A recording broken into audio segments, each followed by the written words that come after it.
สดร้อนๆเมื่อช่วงเช้าที่ผ่านมาเจ้ามือบุกบ้านอาจารย์ดังเนื่องจากไม่พอใจที่อาจารย์แบ่งปันแนวทางให้ชาวบ้านมีโชค5 รอบติดและรอบล่าสุด1 มีนาคมอาจารย์ทาวินให้866ทำเอาเจ้ามือขาดทุนย่อยยับใครตามอาจารย์ได้ปลดหนี้กันทุกคน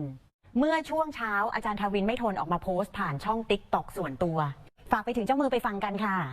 บ่ต้องบุกมาหาผมดอกแม่นบุกมาผมก็บ่อยากตราบใดที่แม่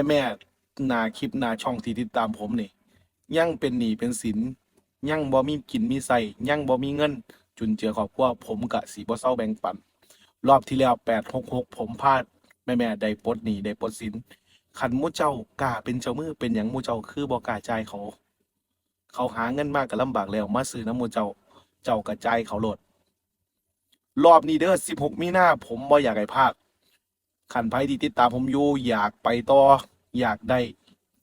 ผมพร้อมแบ่งปันให้หน้าไลฟ์สดทุกคนคันไผกลัวพลาดกลัวบ่เห็นไลฟ์สดผมย้านมันย้านมันเต็มก่อนให้ทักเข้ามารับนำผมได้เลยเอาม่วนๆตามด้วย KN11 ทักส่วนตัวเข้ามาหาผมในบ้านเขียวบ่ต้องเข้ากลุ่มบ่ต้องเข้าบ้านผมพร้อมส่งให้ทุกคน16 มีนานี้ผมขอให้โชคดีตามเขามารับตลอดครับบ่อยากให้พลาด